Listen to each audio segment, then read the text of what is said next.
Le père Georges est originaire de Belgique. Il a rencontré l'orthodoxie en fréquentant une église russe à Bruxelles. Puis après une première expérience monastique dans le sud de la France, il a fait des études de théologie à l'Institut de théologie orthodoxe Saint-Serge à Paris, tout en célébrant de nombreuses paroisses de l'immigration russe. Après ses études, il s'est établi au Québec, vivant tout d'abord dans un ermitage au nord de Montréal, pour ensuite gagner l'Abitibi, où il a participé à la construction de la chapelle Sainte-Marie-Madeleine près de la ville d'Amos. En cette chapelle se poursuit à l'heure actuelle une vie liturgique régulière en langue française. Et je dois ajouter aussi que le Père Georges écrit beaucoup sur l'orthodoxie. Donc, il y a plusieurs textes qui sont disponibles d'ailleurs sur le site de la chapelle sur ses recherches et ses réflexions sur la théologie. Alors, voilà. Alors, Père Georges, à vous la parole. Je suis très heureux de vous rencontrer tous et chacun ce soir. Pour ceux d'entre vous, celles d'entre vous qui sont étudiants, je vous félicite d'avoir continué la formation, l'étude dans des conditions très difficiles qui sont vraiment pénibles, je dirais, depuis longtemps. Et d'autre part, pour celles et ceux qui ne sont pas étudiants, je vous félicite également parce que de votre intérêt, parce que vous désirez savoir, avoir des informations supplémentaires, que l'on vous parle d'un sujet qui, bien sûr, ne fait pas nécessairement la une des médias. Donc, nous allons parler de la Trinité, du salut de l'être humain. C'est un domaine qui est totalement fascinant, qui est infini, et j'espère qu'il vous fascinera autant que ce qu'il ne le fait moi-même. Dans notre petite chapelle, on dit chaque jour le Fils divin. Le matin, quand on arrive dans cette petite chapelle, ça peut être très romantique lors des matins d'hiver, où l'on entend les craquements du gel dans la forêt, où l'on peut admirer un beau ciel étoilé. Et lorsqu'on commence le Fils de matine, le premier mot que dit le prêtre, c'est gloire à la sainte, consubstantielle, vivifiante et indivisible Trinité, maintenant et toujours, et ce qui suit. Ça montre la grande importance qu'a la Trinité, c'est le premier mot liturgique qui est dit dans la journée, en fait. La Trinité est abondamment présente dans la vie de chaque chrétien orthodoxe, dans sa prière liturgique. Lors de la divine liturgie, donc l'Eucharistie, le prêtre dit gloire, que la grâce de notre Seigneur Jésus-Christ, l'amour de Dieu le Père et la communion de l'Esprit Saint soient avec vous tous. Donc, d'innombrables allusions à la Trinité sont dites lors de la célébration de l'Eucharistie. Seulement, si on parle trop de la Trinité, ça attire le soupçon, parce que on aurait tendance à dire théologiquement, la Trinité c'est ceci, puis c'est cela et encore cela. Et alors quelqu'un pourrait nous dire, ah ben, je suis très heureux pour vous, évidemment, je suppose que vous en revenez. Hier, vous étiez auprès de Dieu pour nous raconter tant de belles choses que vous savez sur ce domaine. La théologie peut avoir un caractère artificiel, raisonneur, trop rationalisant, que nous allons essayer d'éviter lors de ce moment que nous allons passer ensemble. Il y a de nombreuses allusions aux trois personnes divines dans les Écritures, bien évidemment dans le Nouveau Testament, et je ne vous en ferai certainement pas la liste au risque de vous ennuyer. Mais il est quand même bon de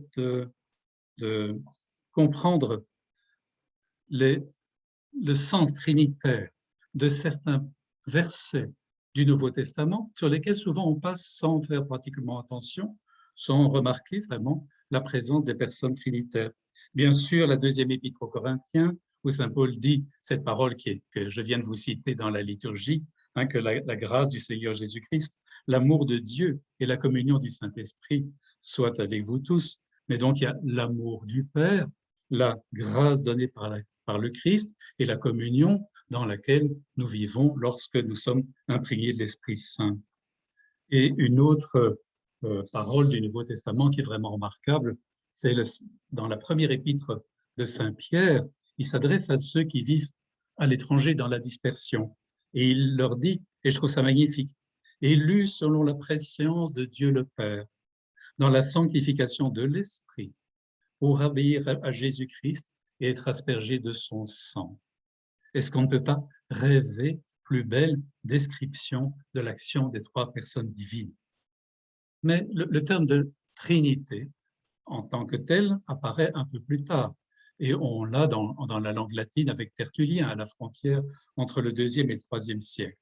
Il faut encore un peu attendre pour qu'on ait, je dirais, le culot de prier la Trinité en tant que telle. Et cela, on le trouve dans les œuvres de Saint Grégoire de Nazianze, qui est un père de l'Église que j'aime beaucoup. Nous l'appelons Saint Grégoire le théologien, parce que ses grands discours dogmatiques ont eu une influence déterminante pour la construction de la théologie orthodoxe. Et lui, il prie, et il est sans doute parmi les premiers à le faire, la Trinité en tant que telle.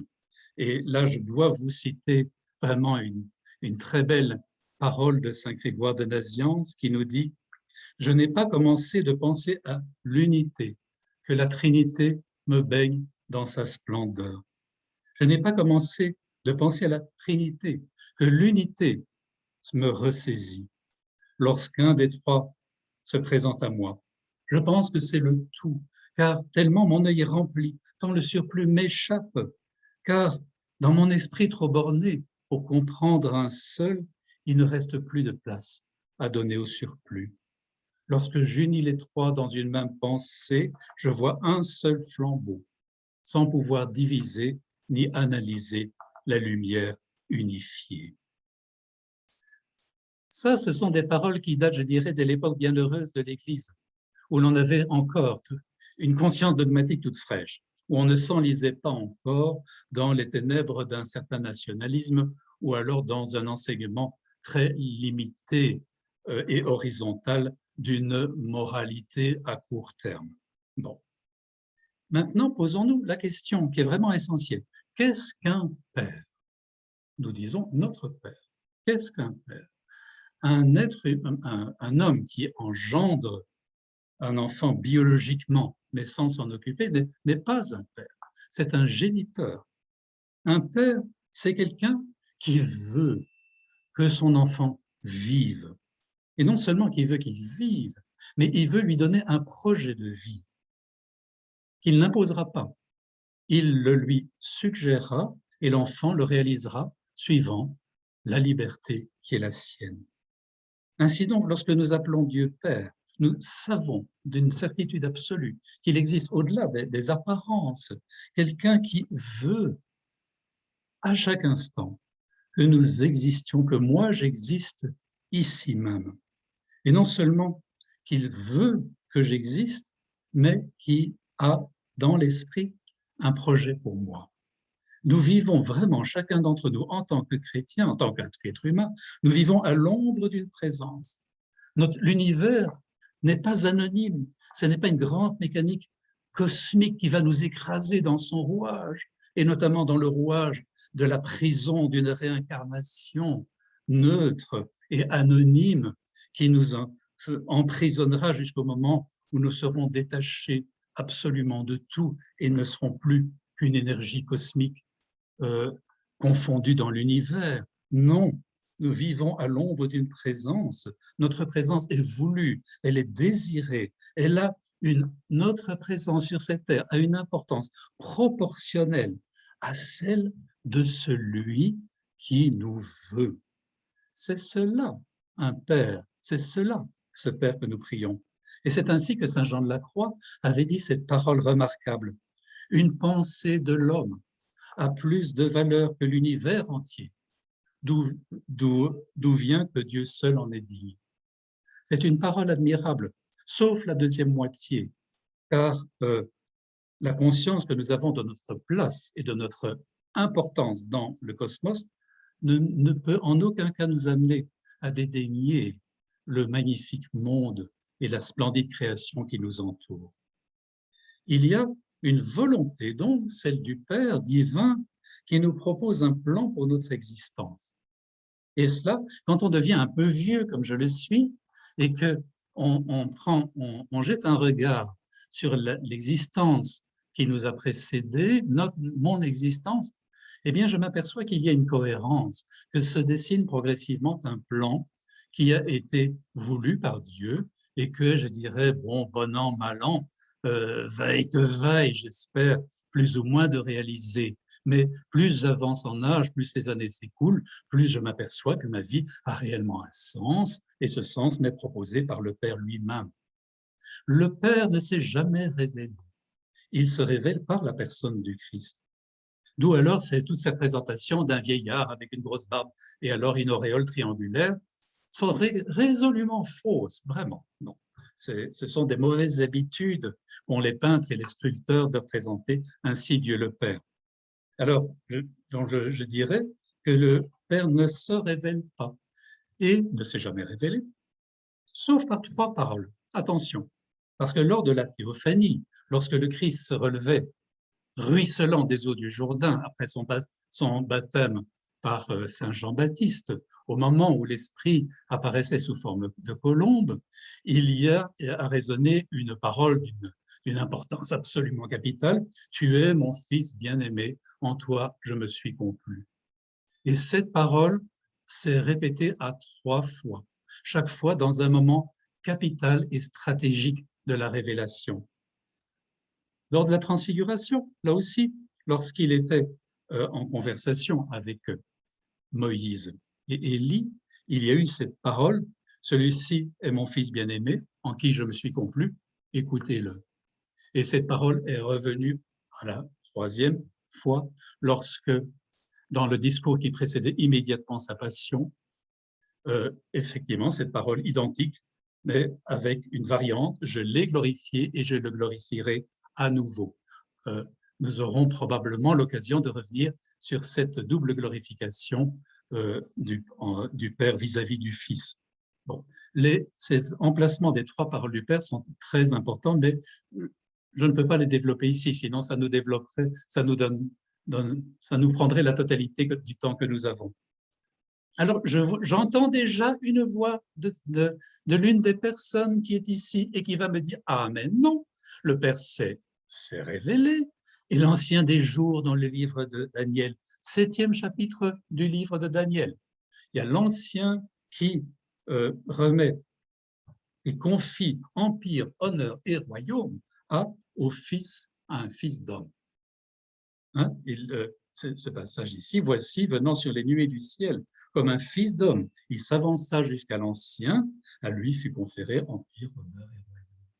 Généralement, c'est compris comme étant le Dieu le Père qui donne sa mission au Fils, au Christ. C'est faux, ce n'est pas exact. Il s'agit de 2 représentations du Christ. Le Christ immanent, le Christ coéternel au Père, qui remet effectivement l'ensemble du règne au Christ manifesté. Alors en grec, si on veut, c'est le logos endiathetos et le logos prophorikos, le verbe donc immanent, disons, et le verbe proférer. Alors comment ça se fait que cette notion théologique a été bazardée par la Sainte Église quelque temps plus tard?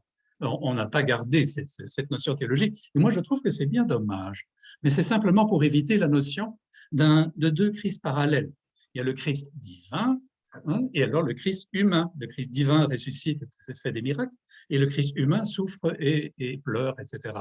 Et ça, c'est le nestorianisme, 2 Christ parallèles, et l'Église, en évitant ce genre d'écueil, a en même temps, je dirais, passé comment dirais-je, gommer cette notion théologique qui pourtant, à mon avis, est précieuse.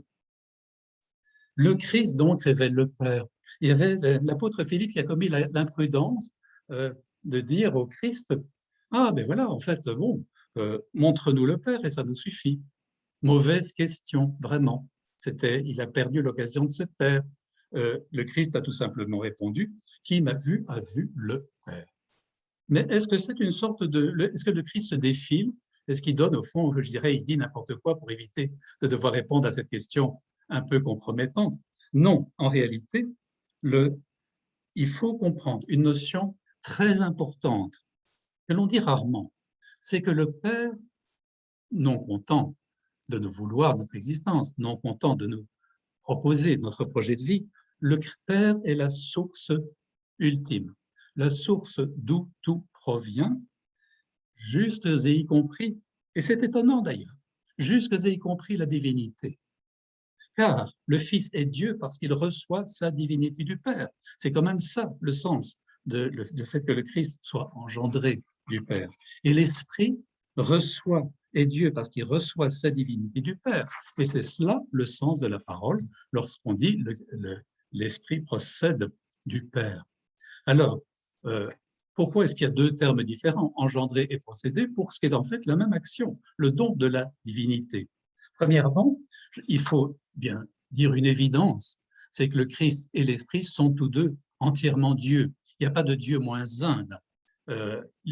On est Dieu ou on ne l'est pas. Et le Christ, c'est une évidence, mais qu'il est bon de répéter, évidemment.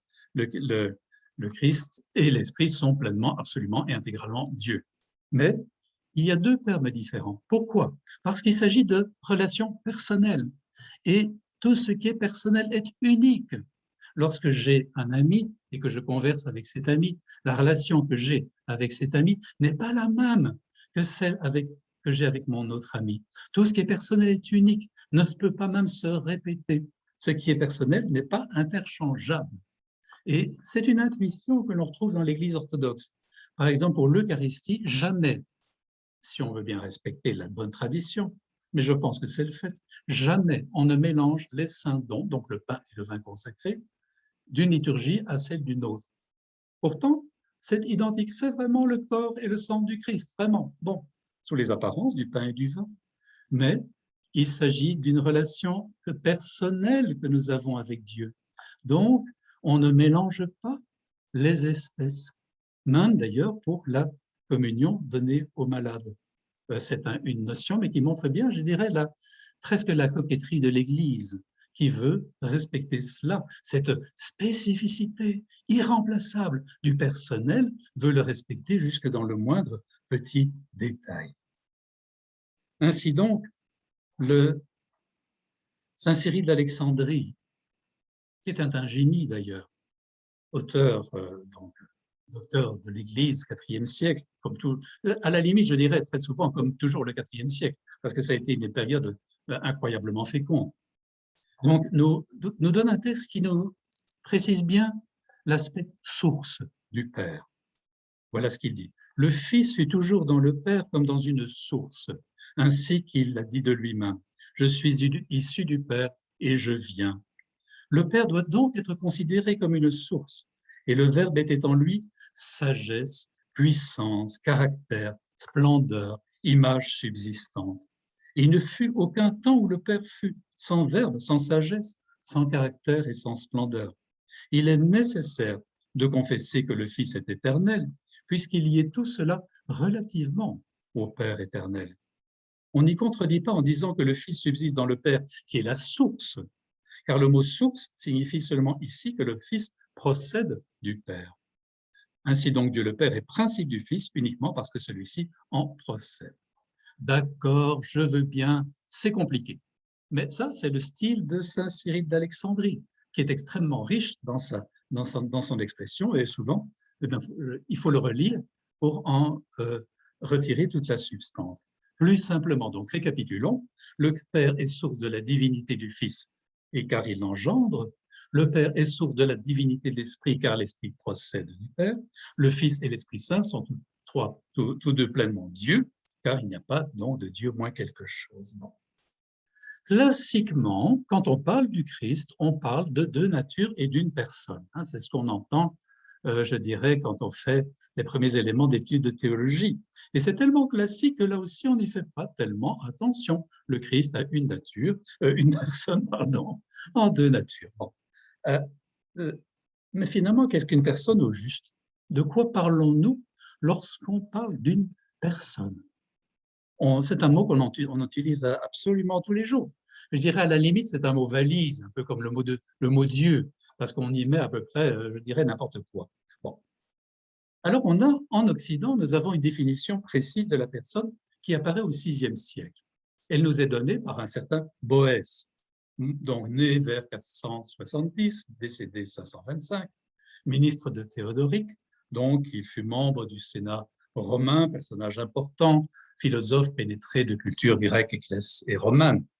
Et comme il était près des milieux de pouvoir, c'est toujours très dangereux, ça, de vivre près des milieux de pouvoir, parce qu'il a été dénoncé et puis exécuté.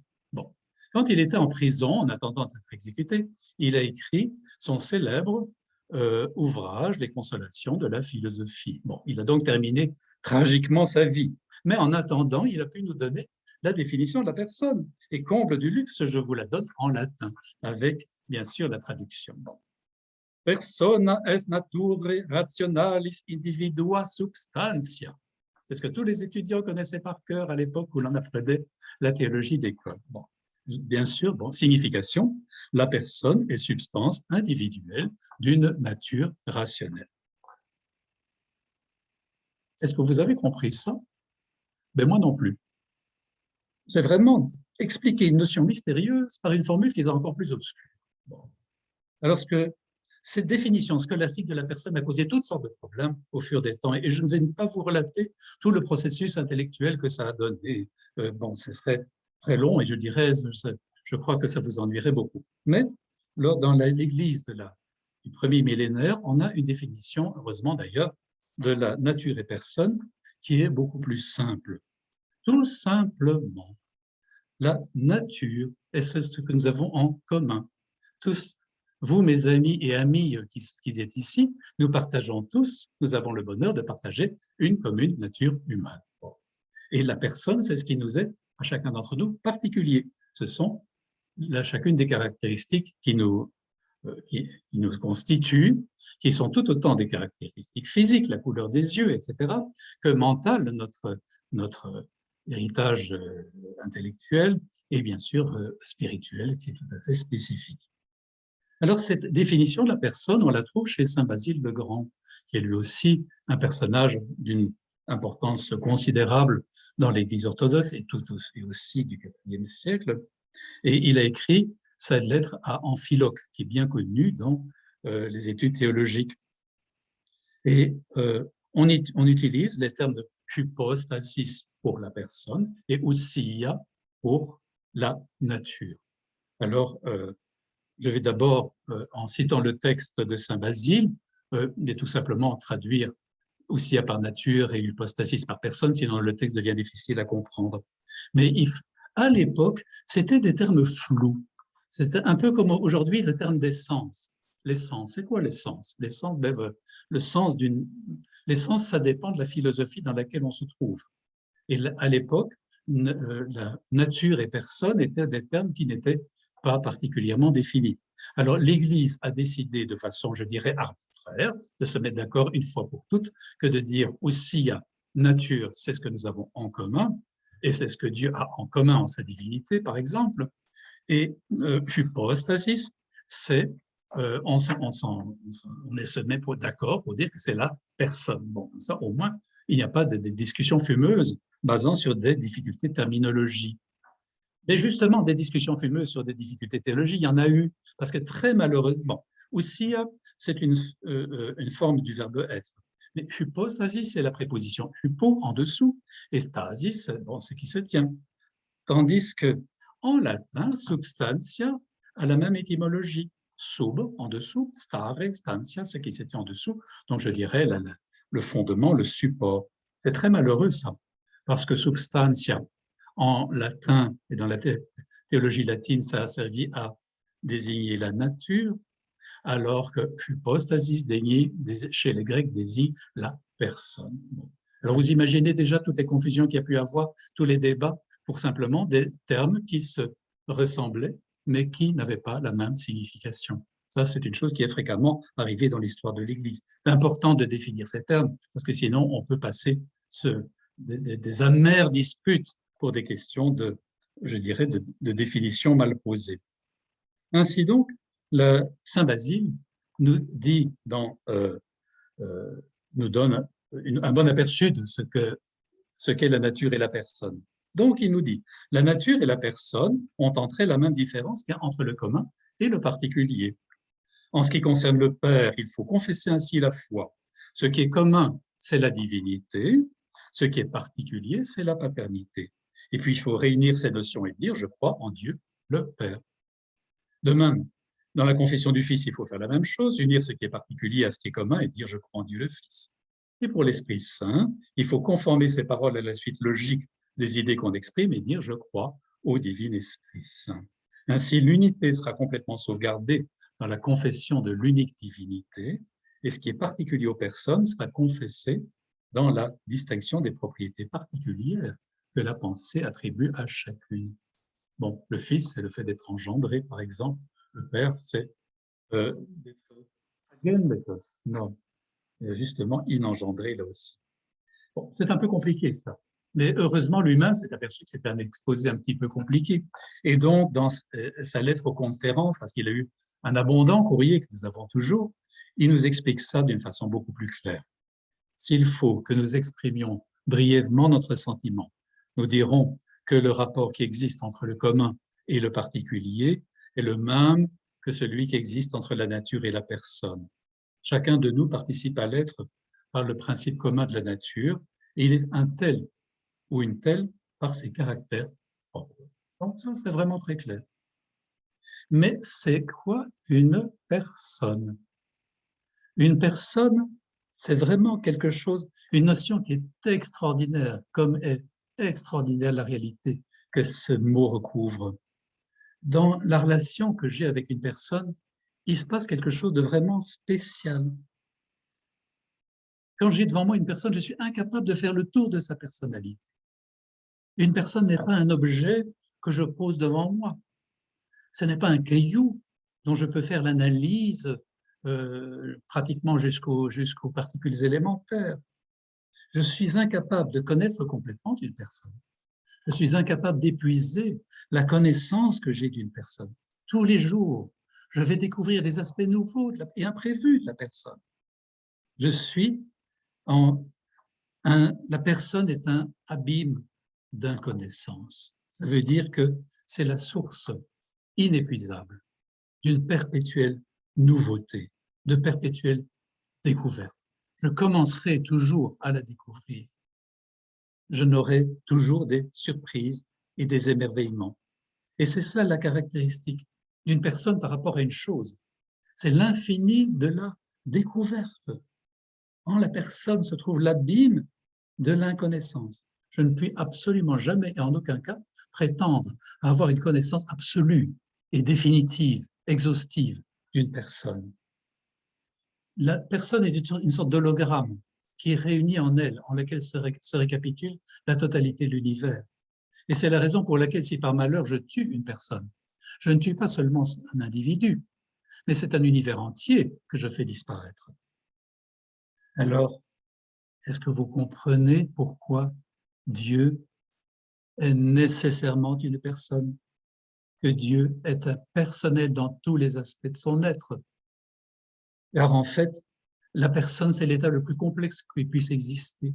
C'est vraiment, on ne peut pas en épuiser la description. Avec Dieu, comme avec chaque personne, on commence par des commencements qui n'ont jamais de fin. Et ainsi, nous avons cette perspective de la personne qui, à mon avis, a été apportée par le christianisme et qui a été très longue à s'établir parmi les êtres humains. Parce qu'on conçoit facilement des objets, mais très difficilement une personne. Parce que notre rationnel refuse des fois, déclarer forfait. Il veut tout connaître, faire le tour de chaque chose. Le grand danger des tyrannies, c'est de réduire la personne à l'objet, bien sûr, parce qu'à ce moment-là, on peut se le soumettre. Dieu est personnel, interpersonnel, et c'est un des aspects selon lesquels nous sommes réellement faits à son image. On ne peut pas épuiser la notion de personne, on ne peut pas non plus épuiser la notion de Dieu. C'est la raison pour laquelle dans l'Église orthodoxe, on dit que l'essence divine est inconnaissable. Nous ne pouvons pas rien savoir de Dieu à part ce qu'il nous révèle. Heureusement, il nous a donné des éléments d'information et de connaissance. Mais sinon, l'essence de Dieu nous est à jamais inaccessible, à nous les êtres humains. Elle est aussi inaccessible pour les anges qui n'épuiseront non plus jamais la connaissance qu'ils ont de Dieu.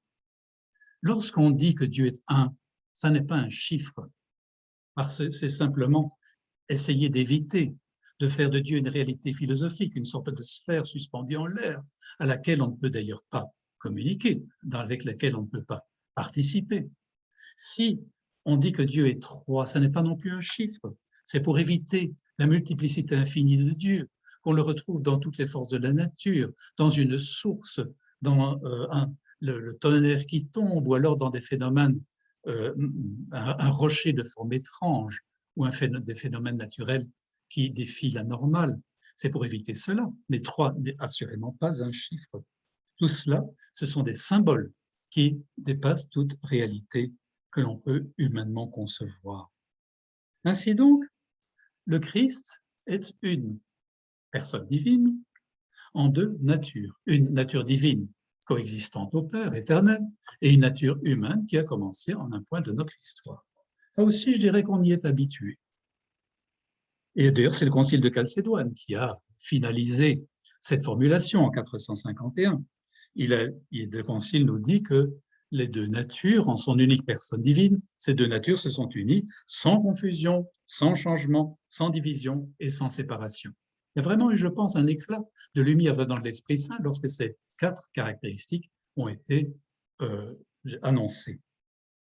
Et ainsi, je dirais, cette fameuse deux natures en une seule personne divine nous donnerait, dans une certaine mesure, la carte d'identité du Christ. Bon, mais vous remarquez tout de suite qu'il y a une profonde anomalie là-dedans. Où se trouve la personne humaine dans le Christ? Et bien des exégètes modernes ont contesté, ont dit, mais en fait, bon, si on suit là, on sont devenus très anti-chalcédoniens, parce qu'ils ont dit, enfin bon, avec ces constructions du Concile de Chalcédoine, le Christ ne peut pas être pleinement homme, il a quoi? Bon, où se trouve la personne humaine dans le Christ? Donc, dans cette conception-là, nous sommes une sorte de monophysisme qui ne voit que la divinité. Or, c'est très intéressant à mon avis, parce que il faut bien savoir que la nature, ce que nous avons en commun, n'existe pas comme une abstraction intellectuelle. La nature s'investit, n'existe vraiment, s'investit dans des personnes. Notre nature humaine s'investit dans l'humanité tout entière. La nature des anges s'investit dans l'immense multitude des puissances angéliques.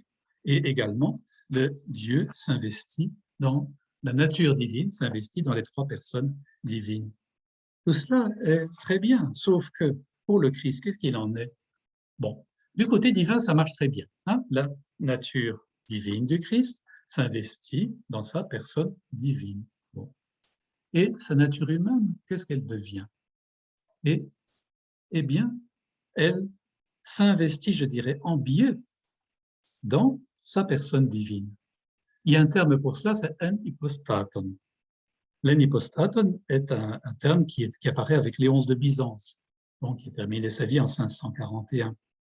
Alors, dans cette conception-là, qui est assez étonnante en fait, on ne peut pas dire qu'il y a 50% d'humanité puis 50% de divinité dans le Christ. Ça, c'est une solution rationnelle que l'Église n'a pas adoptée. Non, il y a cette étrange chose, cette obliquité, si on peut dire, disons, de l'humain dans la personne divine. Alors, c'est extrêmement intéressant parce que si l'humain peut se brancher, si on veut, sur le divin, ça donne une piste pour notre divinisation. Il n'y a pas d'étanchéité à ce moment-là totale envers les humains, créatures que nous sommes, et Dieu. La divinisation ne peut pas être pensée s'il n'y a pas cette irrégularité dans le Christ. Et c'est extrêmement intéressant parce que l'en hypostaton, donc l'irruption finalement de la nature humaine en la personne divine du Christ, ça veut dire que le Christ exprime en lui la totalité de la nature humaine, puisque c'est la nature humaine, ce que nous avons en commun, qui rentre en contact avec sa personne. Il récapitule en lui toute l'humanité. Si le Christ était simplement un individu, les actes qu'il posait n'auraient eu de conséquences qu'avec lui-même. Par exemple, moi, quand je fais un acte quelconque, ça a des conséquences pour moi et ça a des conséquences éventuelles pour l'environnement dans la suite des temps. Mais ça n'est jamais que mes conséquences, l'œuvre d'un individu. Je ne puis pas, moi, assumer l'humanité tout entière. Je ne puis rien faire au départ, attention, parce qu'on peut faire beaucoup de choses avec la prière, mais au départ, je ne peux rien faire que qui assume la totalité de l'humanité. Ainsi donc, lorsque le Christ agit, il s'agit d'une action qui englobe l'humanité entière. Il est très important de prendre conscience de cela, parce qu'à cet égard, le Christ est un être global, tout comme Adam est un être global. Le Christ récapitule en lui toute chose en lui-même, comme le dit saint Paul le premier chapitre de son épître aux Éphésiens. Donc, la dissymétrie, j'appelle ça une dissymétrie, c'est-à-dire qu'il y a une chose tout à fait régulière du côté de la divinité et une obliquité étrange du côté de l'humanité. Cette dissymétrie est une des beautés et un des chefs-d'œuvre de la théologie. Et une décision, je dirais, étrange de l'Église qui était vraiment inspirée lorsqu'elle a dit une telle étrangeté. Et si c'est une des beautés de la théologie, c'est aussi une des beautés de la physique. Et parce que si l'univers avait été rigoureusement parfait lors du Big Bang, disons, de sa première apparition, s'il y avait une symétrie parfaite entre matière et antimatière, l'une aurait annihilé l'autre et l'univers aurait été rempli de photons. C'est-à-dire il aurait existé de la lumière, ce qui est tout à fait beau, mais il n'aurait jamais donné naissance aux galaxies, à toute la complexité des objets matériels, tout à fait étonnants d'ailleurs, que contient l'univers et que l'on découvre à l'heure actuelle au fur et à mesure. Lorsque il y a eu le premier élément de l'univers, eh bien, il y avait par exemple 1 milliard et un quark et 1 milliard d'antiquarks qui ont été produits. Les deux se sont annihilés et il est resté un quark. Donc toute la matière que nous voyons aujourd'hui dans l'univers est le fruit d'une légère différence entre matière et antimatière au profit de la matière. S'il n'y avait pas eu une légère dissymétrie, rien d'autre que la lumière n'aurait existé. Même sur le plan personnel, si nous sommes des gens, et là je m'aventure un peu dangereusement, mais si nous sommes des gens parfaitement conformes, parfaitement normaux, ou totalement bien inclus dans la société sans devoir se poser la moindre question, si nous avons comme objet uniquement de posséder une jolie maison avec un joli gazon et une belle voiture rouge avec des gros phares, nous ne serions pas, il n'existerait pas la fissure par laquelle Dieu pourrait entrer. Dieu devra à ce moment-là inventer un séisme ou un bon tremblement de terre pour nous éveiller à l'existence, la prise de conscience d'un autre univers ou d'autre chose que du pur matérialisme horizontal. Et ça, je m'aventure peut-être un peu. Mais disons, dans le monde orthodoxe, nous sommes souvent des gens un peu pittoresques, avec des personnalités accusées, et donc, probablement parce que c'est ici en Occident une minorité aussi avec un grand sens symbolique, une richesse symbolique dans la profusion du langage liturgique. Donc, tout cela permet l'élaboration de personnalités qui sont parfois un petit peu hors normes. Là, je m'arrête sur cette pente dangereuse. Bon. Ainsi donc, la dissymétrie, l'obliquité que nous constatons dans le Christ entre l'humanité et la divinité montre comment le Christ peut assumer en lui la totalité de l'humanité en sa personne. Il n'y a pas seulement ça. Ça veut dire donc que le Christ n'a pas vécu son humanité comme nous la vivons. Moi, je la vis comme individu. C'est dans la vie spirituelle que je peux prendre conscience de ma connexion avec Dieu et de l'union que j'ai avec la totalité de l'humanité. Mais à ce moment-là, je franchis une dimension. Je commence à vivre dans un autre espace-temps, réellement. Tandis que le Christ a vécu différemment de ce que, je dirais, nous sommes en temps ordinaire. Et ça se trahit par un indice qui est la transparence des consciences. Justement, ce dimanche-ci, c'est le deuxième dimanche du carême, parce que notre Pâques est, à cause de subtils calculs très compliqués, très vétustes d'ailleurs, pour le calcul des dates de Pâques. Alors bref, c'est plus tard. Et donc, on a eu le très bel évangile de la guérison du paralytique, là où on fait un trou dans le toit et on descend le paralytique devant le Christ. Et celui-ci guérit ce paralytique en ne lui demandant même pas son avis d'ailleurs, ce qui était assez étonnant, mais enfin en voyant sa foi, donc notamment dans le 5e chapitre de l'évangile de Luc. Et alors, les scribes et les pharisiens se disaient, mais enfin, après que le Christ ait dit tes péchés te sont pardonnés, se disaient, mais enfin, bon, c'est qui ça? Seul Dieu peut pardonner les péchés, vraiment. Bon, c'est quand même un peu extraordinaire. Le Christ a lu dans ses pensées, et le texte évangélique montre bien qu'ils disaient ça dans leur cœur. Ce n'est pas une discussion qu'ils avaient entre eux là, c'est une pensée qu'ils avaient à l'intérieur de leur esprit. Et le Christ a vu cette pensée et a dit bien sûr, qu'est-ce qui est le plus facile? Est-ce que c'est d'aller de pardonner les péchés ou de le guérir? Bon, mais ça veut dire que le Christ voit. Les consciences des êtres humains sont transparentes pour le Christ. Et c'est d'une grande importance. Par exemple, lorsque l'apôtre Nathanaël était sous le figuier, le Christ le voyait. Non seulement le voyait lui, où il se trouvait, mais voyait aussi ce qui se passait dans sa réflexion et sa conscience. Lorsque alors, c'est évidemment, lorsque les apôtres, en privé, là, avaient discuté de savoir qui était le plus grand. Hein. L'autre disait, ben, c'est moi qui aurai le gros trône en or avec des diamants, et puis je pourrais bien écraser un peu les autres, malgré tout. Bon, toujours ce jeu de la puissance juste avant la passion, alors qu'il était quand même temps de penser à autre chose. Le Christ, n'étant pas là, mais savait très bien ce qui se passait dans leur esprit, et un peu perfidement, sans doute avec une touche d'humour, leur a demandé « Mais de quoi discutiez-vous là juste avant ?» Ça montre donc que les consciences humaines sont transparentes pour le Christ. Alors quoi? Est-ce que c'est simplement une sorte de miracle? Bon, non, non. Moi, je suis enfermé dans mon individualité. C'est-à-dire que, heureusement pour chacun, je ne vois pas ce qui se passe à l'intérieur de votre conscience ou de votre mental à l'heure actuelle. Tandis que lors de la transfiguration, le Christ a montré une nouvelle vision qu'il est possible d'avoir. C'est-à-dire que les pères de l'Église disent que lors de la transfiguration, il ne s'est rien passé pour le Christ. Rien n'a changé pour le Christ. Le Christ a été transfiguré tout au long de son incarnation. Mais cette lumière qui émane de lui n'était pas visible pour ceux qui restaient étrangers à sa divinité. C'est justement d'ailleurs toute la question de la vie spirituelle, c'est d'avoir une nouvelle vision.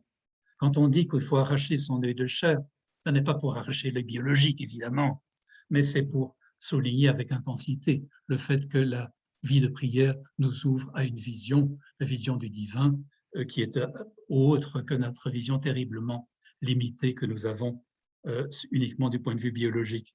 La transfiguration s'est effectuée en donnant une autre vision aux apôtres, un œil spirituel capable de voir la réalité de la présence divine. Ce don de la transparence des consciences est donné dans les plus hauts états de la vie spirituelle. Et ce don est un état ordinaire dans le royaume, c'est-à-dire que dans cette réalité, cet autre espace-temps où nous serons après avoir franchi les limites de cette vie biologique. Et cela nous donne un éclairage nouveau à propos du jugement dernier. Parce que le jugement dernier, c'est difficile à avaler aujourd'hui. Nous sommes dans une époque démocratique, où bien sûr, il y a le droit de la personne, etc. Et alors, on conçoit difficilement un Dieu qui construit un tribunal, qui y met les meubles, et notamment la barre des accusés, puis nous met, nous, devant cette barre des accusés, où nous avons des grandes chances, disons pas négligeables, d'être condamnés, parce que soit on a mangé trop de gâteaux au chocolat, ou soit on a eu une sexualité peut-être pas tout à fait au bon moment, ou selon les bonnes règles. Bon.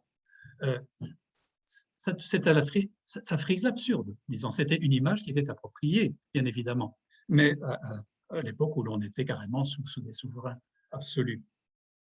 Mais la question, le jugement dernier, c'est autre chose. C'est la constatation d'un état général qui est au-delà des frontières de cette vie. C'est la transparence des consciences. Chacun pourra voir, au travers des yeux d'autrui, le bien ou le mal qu'il a commis envers son prochain. Et je ne voudrais pas être à la place des Hitler, des Staline, des Pol Pot et autres qui verront par les yeux de leurs victimes toutes les souffrances qu'ils leur ont infligées et tous les désespoirs qu'ils ont vécus. Et c'est là où vraiment il y a les paroles de saint Isaac le Syrien, un ascète du 7e siècle, qui a une importance considérable pour la spiritualité de l'Église orthodoxe et qui nous dit ceci. Ceux qui sentent qu'ils ont péché contre l'amour portent en eux une damnation bien plus grande que les châtiments les plus redoutés.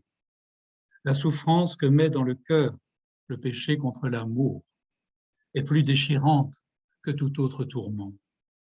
Il est absurde de penser que les pécheurs en enfer sont privés de l'amour de Dieu. L'amour est l'enfant de la connaissance de la vérité, qui est de l'aveu de tous donné sans partage.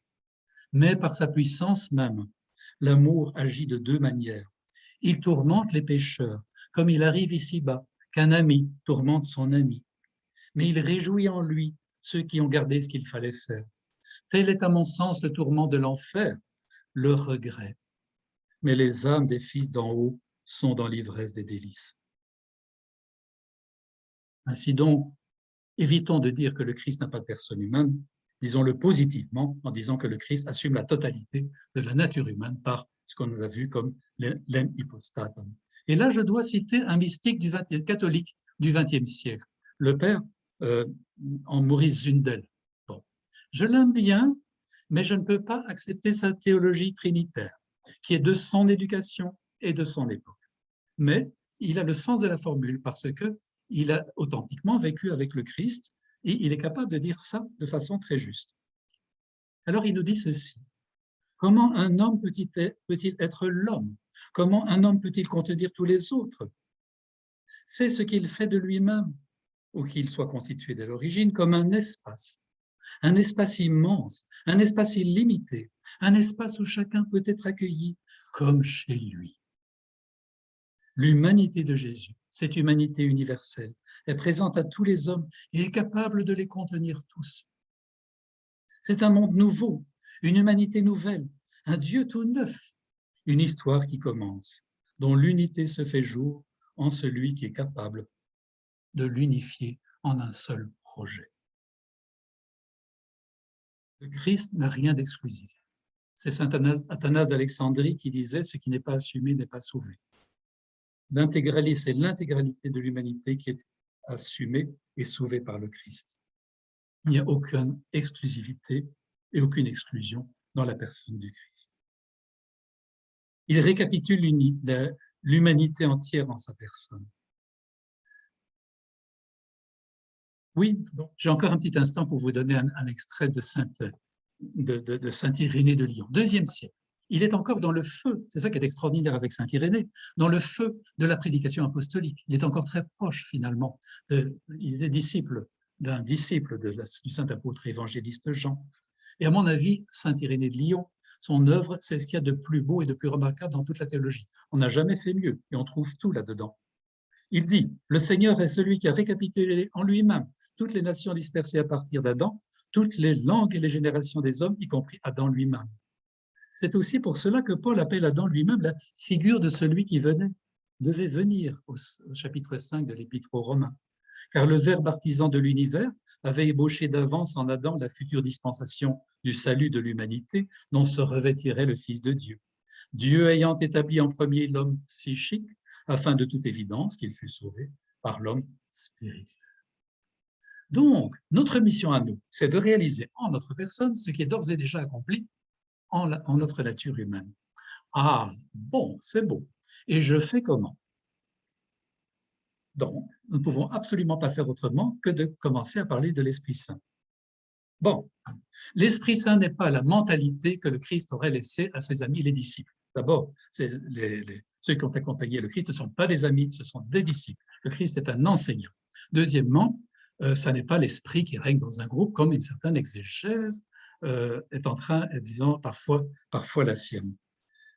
Vous me direz, oui, mais enfin bon, il n'est pas si simple que ça de trouver dans le Nouveau Testament un passage qui dit clairement que l'Esprit Saint est Dieu. C'est pas si évident. Ah, mais il y en a deux. Et ça, à mon avis, il est utile de le savoir quand même. Bon, bien sûr, premier épître aux Corinthiens. Saint Paul nous dit que notre corps est le temple du Saint-Esprit. Et dans la même épître, il nous dit que nous sommes le temple de Dieu. Donc, il y a vraiment une équivalence stricte entre l'Esprit Saint et Dieu. Mais ce qui est plus clair encore, c'est dans les Actes des Apôtres, avec la condamnation d'Ananie et de Saphir. Vous savez, cette malheureuse histoire, ce couple qui a vendu une propriété et alors qui en a donné simplement une moitié aux apôtres en disant que finalement, c'était la vente de la totalité de la propriété. Ils auraient bien pu la garder la totalité, évidemment, mais c'est le mensonge qui leur est reproché. Ainsi donc, l'apôtre Pierre reproche à Ananie de mentir à l'Esprit Saint, 5e chapitre des Actes. Et ensuite, l'apôtre lui dit, ce n'est pas à des hommes que tu as menti, mais à Dieu. Donc, il y a équivalence absolue entre l'Esprit Saint et Dieu. Et Saint Grégoire de Nazianze, qui nous dit, nous croyons tellement, dit-il, à la divinité de l'adorable Esprit, que nous approprierons à toute la Trinité ces mêmes paroles pour oser que ça puisse paraître à plusieurs. Il est la vraie la lumière qui éclaire tout homme venant dans le monde, le Père. La vraie lumière qui éclaire tout homme venant dans le monde, le Fils. La vraie lumière venant dans le monde, l'autre Paraclet. Il est, mais un seul est. Lumière, lumière, lumière, mais une seule lumière, un seul Dieu. C'est ce que David avait autrefois prophétisé en disant, dans ta lumière, nous verrons la lumière. Et maintenant, nous voyons et nous prêchons. Nous comprenons du Père, le Fils, lumière, dans l'Esprit, lumière, et nous prêchons d'un seul coup, comme un abrégé, le dogme de la Trinité. C'est donc entièrement une spiritualité de la lumière. Et bon, dans l'Église orthodoxe, on appelle ça les énergies divines, c'est-à-dire c'est Dieu en tant que rayonnant. Et ces énergies divines, quand elles descendent en nous, remonteront, après avoir fait leur effet, nous éveiller, nous ranimer, nous rendre vivants intérieurement, remonteront en nous sous forme d'intuition créatrice jusqu'à notre conscience et de notre conscience jusqu'à Dieu, sous le regard particulier de l'Esprit Saint, sous forme de prière. Eh bien, cette remontée ne peut pas se traduire en mots, n'est pas réellement compatible avec le langage. C'est la raison pour laquelle on a toujours eu de la difficulté de faire une théologie de l'Esprit Saint. Les pères de l'Église ont souvent fait un copier-coller en prenant ce qui est pour le Christ et en l'appliquant à l'Esprit Saint, et ça ne marche jamais très bien. Non. On identifie l'Esprit par un souffle, un parfum, une réalité qui échappe à toute description précise. Saint Cyril d'Alexandrie, encore lui, nous dit ça d'une façon très belle. Lorsque nous disons que le parfum qui s'exhale des aromates parvient à nos sens, par la pensée, nous le distinguons de sa source, comme s'il avait reçu le pouvoir de la manifester. Mais nous savons qu'il n'est pas d'une nature différente des substances dont il existe et dont il s'exhale. Quand on sent le parfum d'une rose, bon, intellectuellement, on fait la différence entre le parfum et la rose, mais en réalité, elles appartiennent à la même nature. Pensez de même de Dieu et du Saint-Esprit, les élevant et purifiant vos concepts. Considérez le Saint-Esprit comme une certaine odeur de la substance divine, mais une odeur substantielle, vivante et active, transmettant à la création tout ce qui vient de Dieu et par elle-même infusant la participation de la substance infinie. En effet, si le parfum des aromates possède en propre la vertu d'imprégner les vêtements et en quelque sorte de transformer en elle-même les étoffes où il a pénétré, comment le Saint-Esprit, qui procède de Dieu par nature, ne serait-il pas assez fort pour communiquer la divine nature à ceux en qui il existe? N'est-ce pas vraiment merveilleux? Et quand on voit la femme étendant le parfum sur les pieds du Christ, et ce parfum emplissant toute la maison qui est l'Église spirituelle, est-ce qu'il ne s'agit pas de l'Esprit Saint? Et c'est précisément le Christ qui nous l'apporte. Ce qui concerne l'Esprit Saint ne se dit pas. Ce que nous apporte le Christ dans sa révélation est le verbe, les paroles. On peut l'entendre, comme le jeune Samuel couché dormant dans le sanctuaire à côté de l'arche. C'était une merveilleuse familiarité avec le sacré, familiarité qui sera perdue avec le grand temple de Pierre et son sanctuaire vide où l'on ne rentrait qu'une fois par an. C'est Samuel qui fut appelé 3 fois pendant la nuit par une voix qui en fait lui donnait une révélation divine. C'est ce côté-là qui est compatible avec la parole, mais notre vie dans l'Esprit Saint se reflète très difficilement avec des mots. Là aussi, une deuxième fois, j'invoquerai Maurice Zundel, qui dit très bien ce qu'il est difficile de dire. Cette musique divine est si précieuse et si secrète que le silence de tout notre être peut seul la percevoir et la vivre. Que souhaiter de meilleur que cette écoute intérieure de la mélodie trinitaire qui se chante au fond de nos cœurs. Il faut écouter cette voix en nous, c'est la réponse à tout. Il faut écouter la voix intérieure, il y a toujours quelqu'un qui sait, il faut seulement apprendre à l'écouter. Je vois qu'il est 8 heures passées, donc peut-être sera-t-il un peu temps de lancer ma conclusion, si on veut donner un espace aux questions. Sinon, j'ai encore des tas de choses à vous dire, mais je ne veux pas vous épuiser trop. Vous devez être tous tout à fait totalement épuisés. Bon, on va voir. S'il n'y a pas de questions, je peux encore... C'est infini, disons, ce que l'on peut donner dans ce rapport-ci. Oui. Ainsi donc, je vais simplement terminer en disant que, voilà, le Verbe descend par la parole. Il descend jusqu'au plus profond de nous, où se trouve l'impulsion de l'Esprit, car il y a toujours une réciprocité de manifestation entre le Fils et l'Esprit. Après, souvent, dans notre vie terrestre, rien n'est facile. Souvent, les choses ne se réalisent qu'après des années. Il y a souvent une longue gestation où nous allons dans l'obscurité, comme celui qui a été oint par la boue, dont les yeux ont été oints de la boue avec la salive du Christ, et qui se frayait un chemin jusqu'à la fontaine de Siloé, alors même qu'il n'avait pas été guéri et que rien n'avait encore été réalisé. Mais lorsque l'œuvre de l'Esprit Saint remonte en nous vers la Trinité tout entière, à ce moment-là, ce sont les plus grandes joies que je crois que l'on peut connaître sur cette terre. Dans la Trinité elle-même, vous voyez, il y a une sorte de parcours en U dans la trajectoire de notre vie spirituelle. Dans la Trinité elle-même, l'amour est donné par le Père à l'Esprit Saint, dont il procède. L'Esprit Saint donne cet amour au Fils, car l'Esprit repose sur le Fils. L'Esprit repose sur le Christ, comme il le dit lui-même, s'exprimant par la voix du prophète Isaïe. L'Esprit du Seigneur Dieu est sur moi, car il m'a oint. Jésus est le Christ parce qu'il est loin de l'Esprit, la symbolique de l'huile qui pénètre la peau et dans laquelle est la propriété justement de dissoudre les parfums des fleurs qu'on y fait macérer. L'Esprit comme parfum, comme nous l'avons vu. L'Esprit repose sur le Christ. Le Christ lui-même rend cet amour au Père car il glorifie le Père et il le glorifie de façon ultime sur la croix où il remet l'Esprit acquis au Père bien sûr. Et chaque fois, ça n'est pas seulement de rendre physiquement le dernier soupir, c'est de rendre cet amour qu'il vient de recevoir de l'Esprit Saint.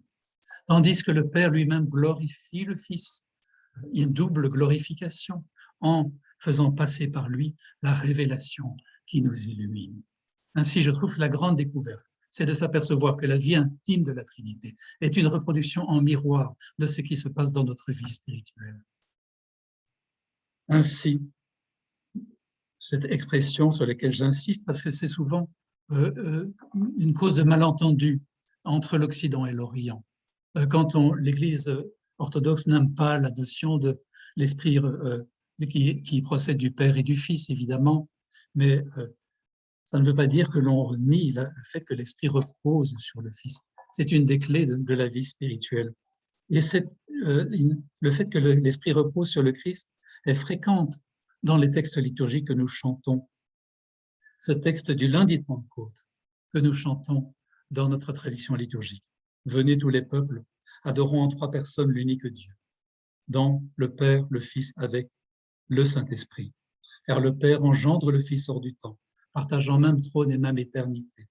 Et l'Esprit Saint est dans le Père, glorifié avec le Fils. Une seule puissance, une seule divinité, un seul être, devant qui nous tous les fidèles, nous nous prosternons en disant « Saint Dieu qui a tout créé par le Fils avec le concours du Saint-Esprit.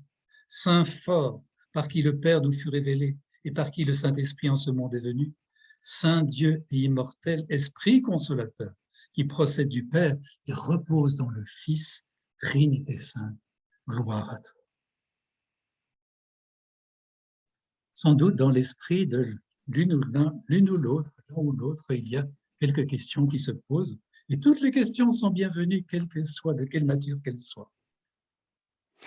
Un grand merci Père Georges, pour cette plongée dans la réflexion orthodoxe, dans la pensée orthodoxe. Bon, une pensée vivante, évidemment, là, je ne veux pas ramener ça à une forme de rationalisme, là, mais une pensée vivante sur la Trinité, sur les relations entre les personnes.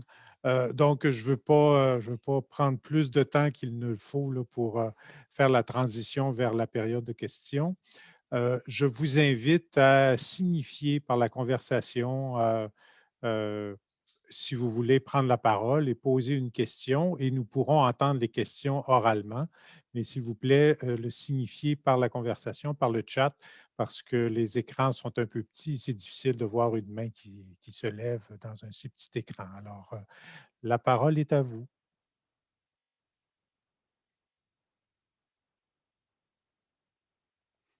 Oui, alors une brève question de rappel. Bon, alors c'est moi, c'est Michel. Euh, vous avez dit quelque chose que j'ai trouvé très intéressant sur l'esprit, comment on entend dans l'Écriture que l'esprit est égal au Père, si on peut dire. Et vous avez donné deux références, mais je n'en ai noté qu'une. J'ai noté c'est acte 5, je crois. Et l'autre, je ne l'ai pas noté. Si vous me rappeliez, quelle est la première, comme ça je vais pouvoir localiser. Alors, il y en a une, bon, une des deux, c'était ce n'est pas aux hommes que tu as menti, mais à Dieu. Ah oui, c'est ça, voilà. Alors ça, c'est dans acte 5, verset 4. Mais il y avait une deuxième référence que vous avez donnée. En effet, je la retrouve dans mes... donc, en fait, c'est un passage bien connu de la première épître aux Corinthiens. Donc, en fait, au 6e chapitre, Saint Paul dit que notre corps est le temple du Saint-Esprit. Et assez curieusement, donc 6e chapitre, verset 19. Et c'est la même épître, 3e chapitre, verset 16, où l'apôtre nous dit que nous sommes le temple de Dieu. Donc, il y a vraiment une équivalence sémantique entre... Parce qu'on est souvent un peu gêné. On dit, ah, vous dites que l'Esprit est Dieu, montrez-nous ça. Ah bon, bon. Alors, j'aime bien comme ça tirer du chapeau le verset qui me paraît vraiment décisif dans la mesure où l'on pense que ces Écritures sont inspirées. Donc, si ce verset existe, c'est qu'il est normatif de quelque part. Je n'aime pas obliger, contraindre la pensée d'autrui, mais parfois, il faut prendre l'argument massu. Merci beaucoup. Oui, oui, avec plaisir, vraiment. Oui. Il n'y a pas encore d'autres manifestations de questions ou de commentaires. On peut... Dans J'aurais ce une cas, toute... oui, Oui, pardon. oui, Non, allez-y. simplement, il y a une... bon, il y a eu, disons, des malheureuses, à propos de l'Esprit Saint, bien sûr, des malheureuses controverses entre l'Orient et l'Occident. Et instinctivement, l'Église orthodoxe n'a jamais particulièrement aimé la notion de, comment dirais-je, que l'Esprit procède du Père et du Fils. Alors certains théologiens orthodoxes, notamment de l'école de Paris, ont souligné le fait qu'avant la Révolution, des penseurs russes comme Bolotov et d'autres personnes avaient trouvé une sorte de, je dirais, entre guillemets, d'accommodement raisonnable pour parvenir à joindre les points de vue. Mais j'avais trouvé euh, il y a des passages des pères de l'Église qui montrent ce qu'on appelle le diagramme grec. C'est-à-dire, c'est une très belle image de la Trinité où vous voyez dans le ciel une étoile. Mais en réalité, ce n'est pas une étoile. Il y a, sur le même axe par rapport à nous, il y a 3 étoiles successives dont nous recevons les 3 lumières, mais en un seul point lumineux. Et assez curieusement, cette notion-là se retrouve dans la relativité générale d'Einstein, parce qu'il nous disait que là, pour 2 étoiles, il arrive parfois que le hasard fasse qu'il y ait une étoile lointaine derrière une étoile plus proche. Et quand la lumière de cette étoile frôle l'étoile la plus proche, elle est légèrement déviée par la gravité de celle-ci et donne 2 arcs visibles. Einstein avait calculé ces arcs relativistes, les arcs de la lumière de l'étoile qui se trouve derrière, légèrement courbés par la gravité, et ça a été observé évidemment avec Hubble et les instruments d'aujourd'hui. Or, le diagramme grec donné par les pères grecs, c'est la même chose, mais avec 3 étoiles. Alors, quel est l'intérêt de ça? C'est que ça permet de comprendre d'abord des passages des pères qui sont incompréhensibles autrement. Par exemple, Grégoire de Nice, que j'aime beaucoup d'ailleurs, c'est frère de Saint Grégoire, Saint Basile le Grand, disait « procéder immédiatement du principe », donc c'est le Fils. Le Père, c'est l'étoile la plus lointaine, hein, la source. Donc, procéder immédiatement du principe, c'est le Fils, ou procéder par celui qui procède immédiatement du principe, c'est l'Esprit Saint. Ça, en fait, c'est l'étoile que nous voyons, la plus proche. Et c'est pas mal comme symbole, ça, parce que c'est souvent pas, c'est bien sûr par le message du Christ que nous recevons la révélation, mais c'est en l'Esprit Saint que nous le vivons, que nous le comprenons d'une façon qui n'est pas intellectuelle, mais que l'on fait descendre dans notre cœur. Donc, procéder par celui qui procède immédiatement du principe, de sorte que le nom de Fils unique demeure sans ambiguïté au Fils, et cependant sans conteste l'Esprit procède du Père, la mitoyenneté du Fils lui gardant sa propriété de Fils unique et ne privant pas l'Esprit de sa relation naturelle au Père. Vous allez me dire, c'est complètement incompréhensible ce machin-là. Mais ça se comprend lorsqu'on a l'idée des 3 étoiles. L'un, donc il y a le Père, ça montre bien que le Père est la source, le Fils procède immédiatement du principe de la source, et l'Esprit Saint, donc le Fils, est une situation mitoyenne entre le Père et l'Esprit Saint dans cette perspective. Ça ne nous dit rien de ce qui existe dans la Trinité, mais c'est dans notre observation de la Trinité.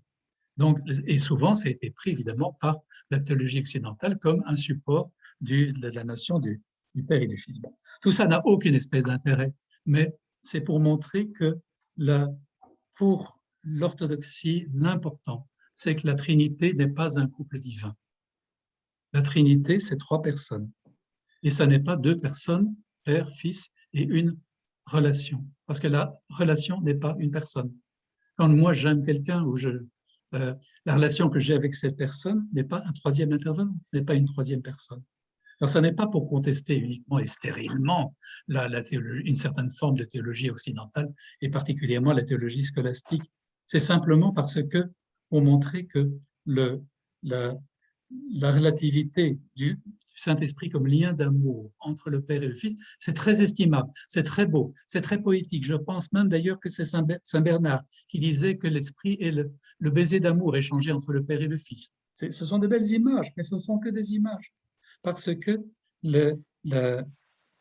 ça n'est jamais qu'une comparaison, comme la comparaison des 3 étoiles alignées est une comparaison qui a des avantages pour certaines choses, mais qui aurait le danger de montrer un Dieu en marge d'escalier.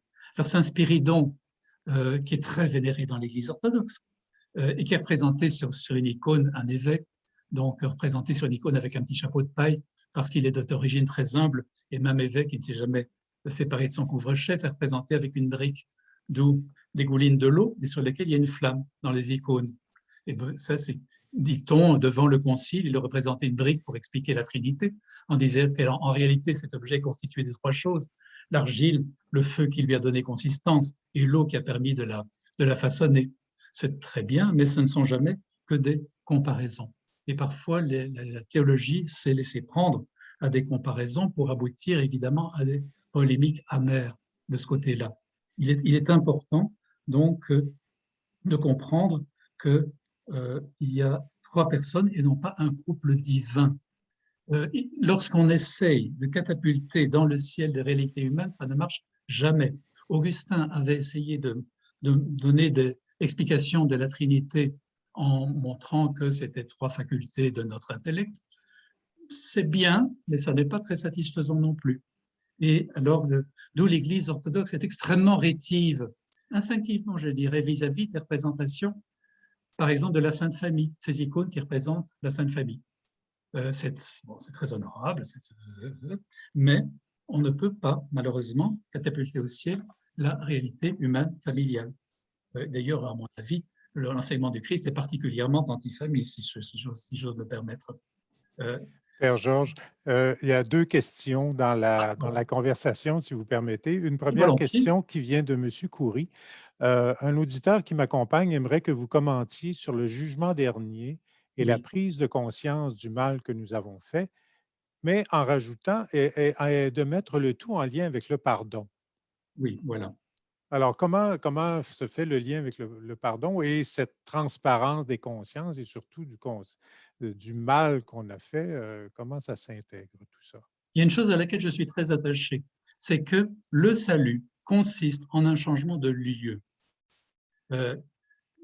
Nous vivons ici dans un univers avec un espace-temps bien déterminé.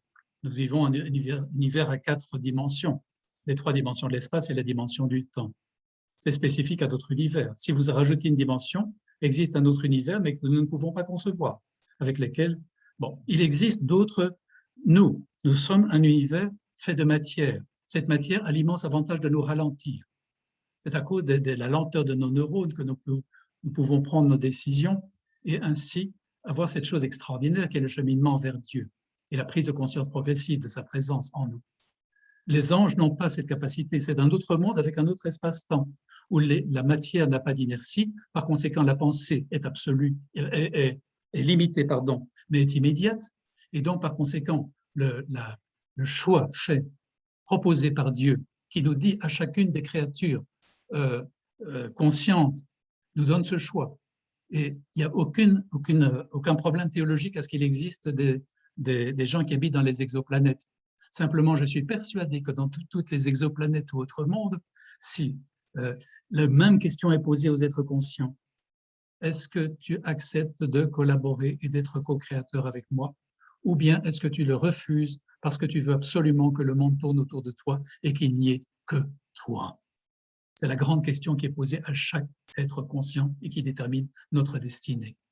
Alors, le Christ, lors de la théophanie, a créé un nouvel univers avec un autre espace-temps qui s'appelle, dans le langage de l'Évangile, le royaume. Les caractéristiques du royaume, l'espace-temps de ce royaume sont bien décrites dans l'Apocalypse.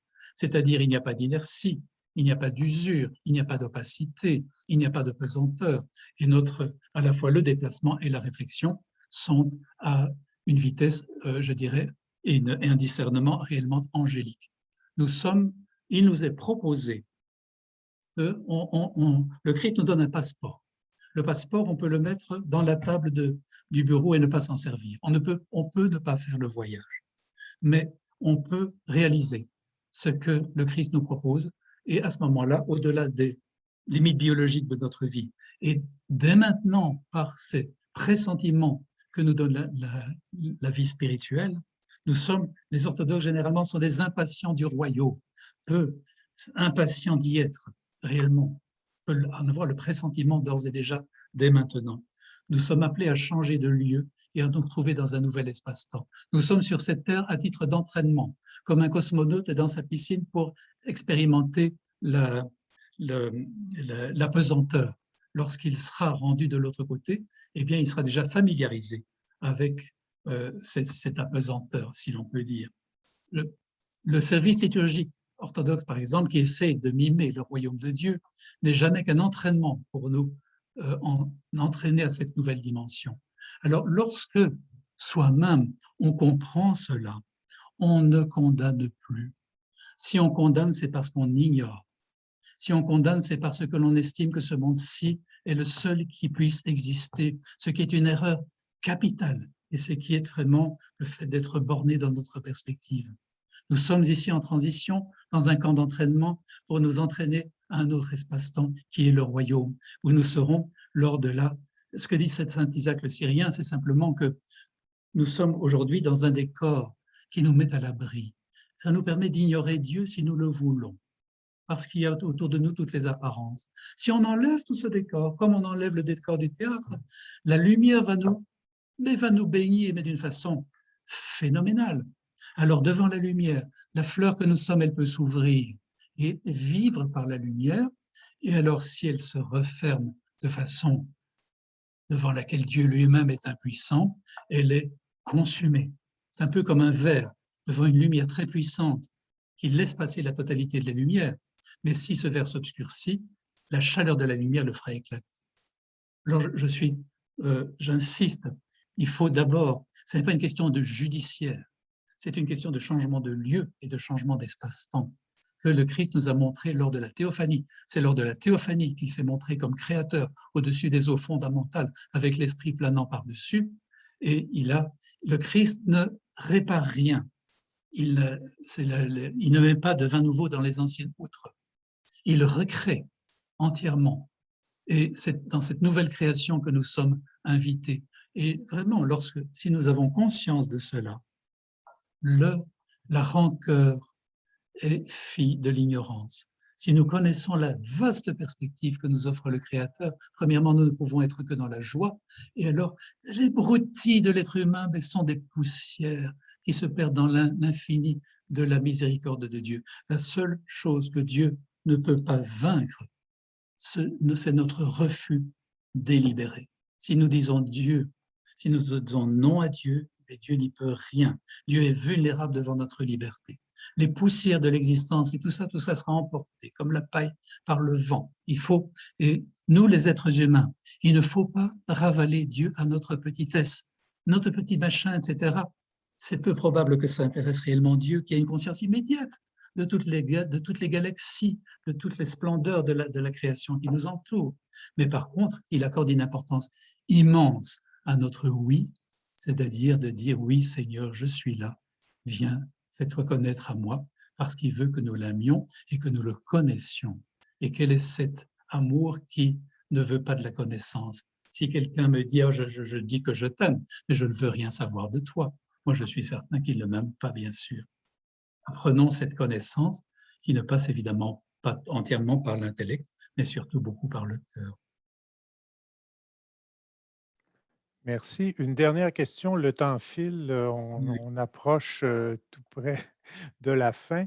Alors, la dernière question, que pensez-vous de la conscience, ici le mot est mis entre guillemets, de la conscience du Christ s'il n'a pas, j'ouvre encore les guillemets, de personne humaine en lui? Mais regardons notre propre conscience.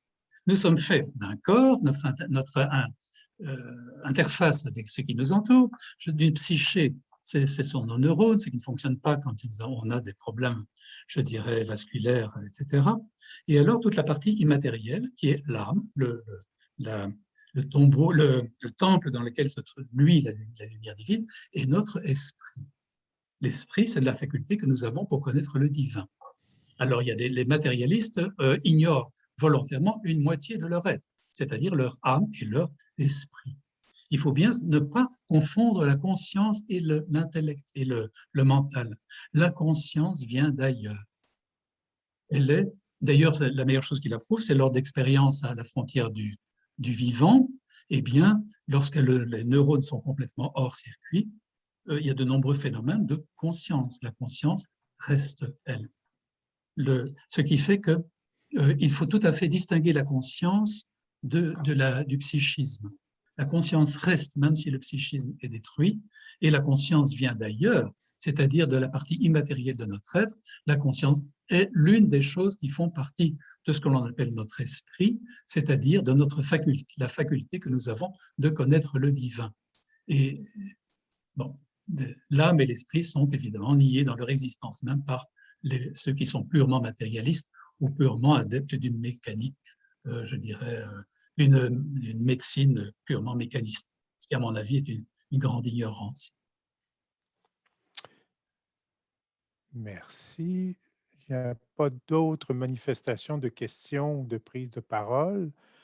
Donc, sur ces mots, je vous remercie, Père Georges, de nous avoir livré, de nous avoir fait plonger dans la richesse de la pensée orthodoxe, une richesse que vous reprenez et